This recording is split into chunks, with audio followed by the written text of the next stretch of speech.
और चलिए देहरादून से ही जुड़ी हुई एक और बड़ी खबर की ओर रुख कर लेंगे, जहां आपको बता दें कि उत्तराखंड में चारधाम की यात्रा जारी है। शुरू में ही तीर्थयात्रियों ने अपना एक नया रिकॉर्ड बनाया है, जहां पिछले साल से 1.15 लाख ज्यादा यात्री इस बार चारधाम यात्रा में पहुंचे हैं। मौसम की चुनौतियों के बाद भी भीड़ यहां पर उमड़ रही है। भक्तों की संख्या में कमी नहीं आ रही है, लगातार भक्तों की संख्या यहां पर बढ़ती जा रही है। और पिछले साल के रिकॉर्ड के हिसाब से अगर देखें तो 1.15 लाख ज्यादा यात्री यानी इस बार चारधाम यात्रा पहुंचे हैं।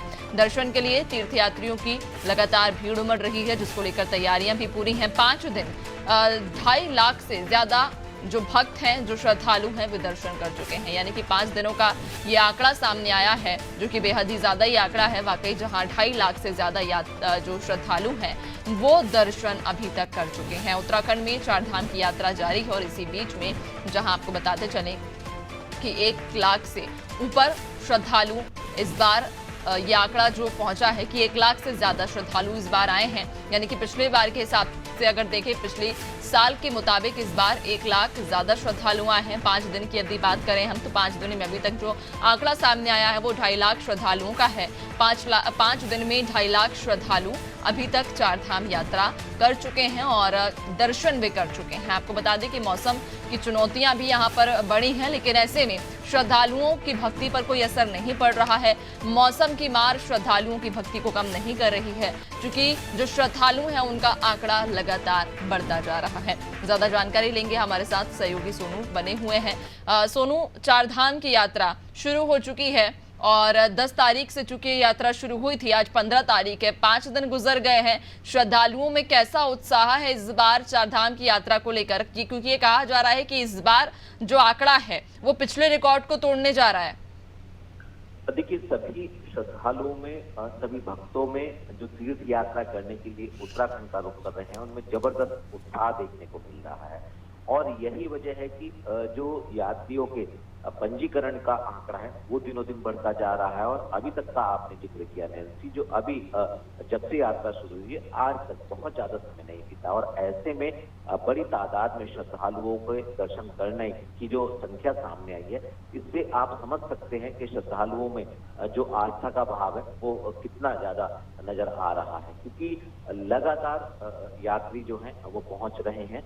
हालांकि सरकार और शासन के स्तर पर सभी चुनौतियों से निपटने की रणनीति भी बनाई जा चुकी है और लगातार ये कोशिश की जा रही है कि जो बड़े मनोभाव के साथ श्रद्धालु देवभूमि उत्तराखंड में चारधाम की यात्रा करने के लिए एक तीर्थ यात्री के रूप में पहुंच रहे हैं, उनको सभी सुविधाएं उपलब्ध कराई जाए। कुछ चुनौतियां जरूर हैं, जैसा आपने इस बात को कहा है कि जो मौसम का बदलता मिजाज है, ये कहीं ना कहीं पर्वतीय क्षेत्रों के लिए एक बड़ी चुनौती है और इसका दंश पहले भी यात्रियों के साथ साथ उत्तराखंड का जनमानस झेल चुका है। तो ऐसे में इस चुनौती से कैसे निपटा जाएगा, और ये भी तमाम श्रद्धालु इस बात से भी वाकिफ हैं कि आने वाले समय में जब बरसात का मौसम होगा तो उस समय कहीं ना कहीं मौसम की बेरुखी यात्रा को प्रभावित करती है। तो यात्रियों की कोशिश है कि ज्यादा से ज्यादा श्रद्धालु जो है वो दर्शन कर ले और उनसे संबंधित जो व्यवस्था है उनको मुकम्मल किया जा रहा है। चुनावी व्यवस्था के बावजूद उत्तराखंड के मुख्यमंत्री मुख्य सचिव से यात्रा से संबंधित जो व्यवस्थाएं उनका अपडेट ले रहे हैं, फीडबैक ले रहे हैं।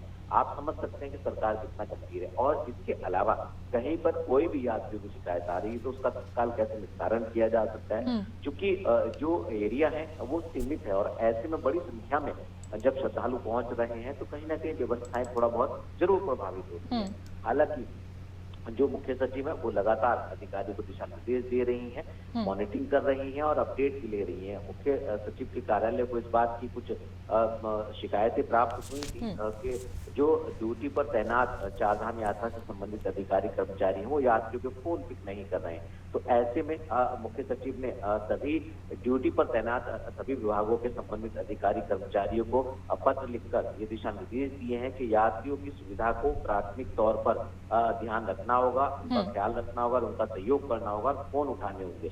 तो कहीं ना कहीं शासन सरकार पूरी तरह से गंभीर है और पुलिस विभाग ये भी प्रयास कर रहा है कि जो चारों के चारों धाम है, इन धामों में वैज्ञानिक तरीके से एक समय में कितने श्रद्धालु दर्शन कर सकते हैं। तो सभी पहलुओं पर फोकस किया जा रहा है और उत्तराखंड सरकार की यही कोशिश है कि जो भी श्रद्धालु बड़े मनोभाव के साथ देवभूमि उत्तराखंड पहुंच रहे हैं, यहाँ से एक सुखद यात्रा, सुगम यात्रा, सुरक्षित यात्रा का संदेश लेकर वापस लौटें।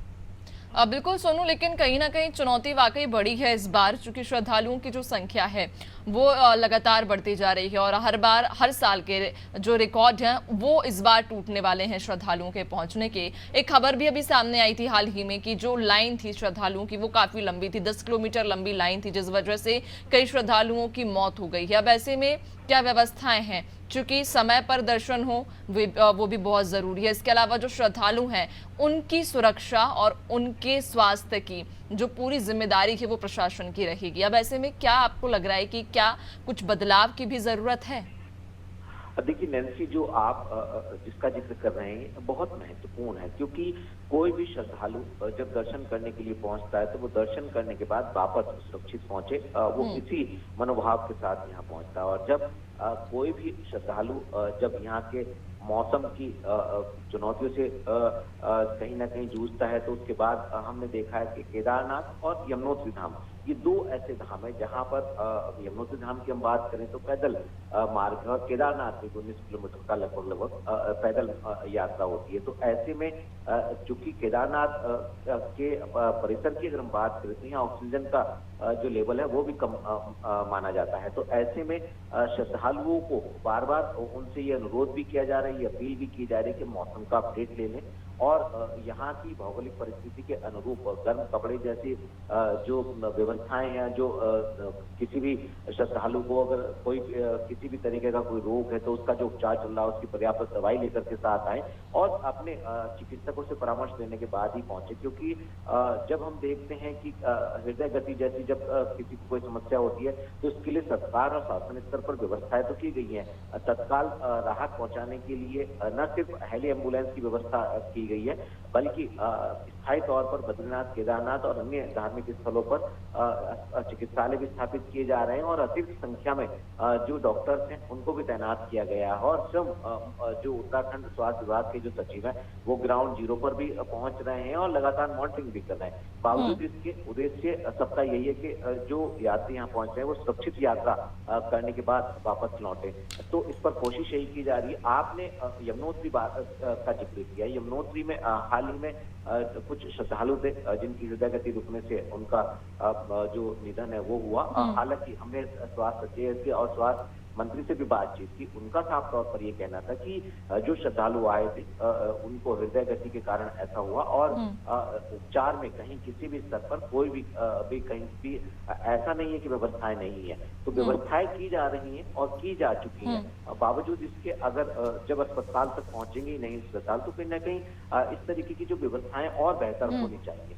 तो अब देखना होगा कि आने वाले समय में। बिल्कुल सोनू, कहीं ना कहीं देखिए प्रशासन तो अपने स्तर पर काम कर ही रहा है, लेकिन जनता को भी, श्रद्धालुओं को भी सजग रहने की जरूरत है और जागरूक रहने की जरूरत है। बहुत शुक्रिया आपका, बने रहिएगा और भी अपडेट्स लेंगे आपसे।